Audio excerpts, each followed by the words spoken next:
Tayo ngayon upang magpasalamat sa ating mahal na Pangulo at nalagdaan na yung ating itong expanded centenarian law. So good news para sa ating mga lolo at lola.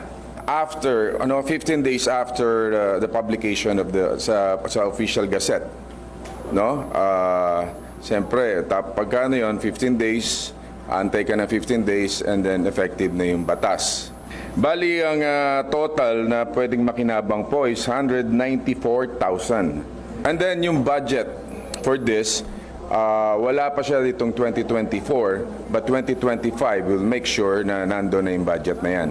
Ang importante ngayon, yung ating mga lola at lolo, magparehistro po sa OSCA, doon sa Office of Senior Citizens Affairs. So, yun po ang importante ngayon para masiguro na matanggap nila yung kanilang benepisyo na ito. Lalabas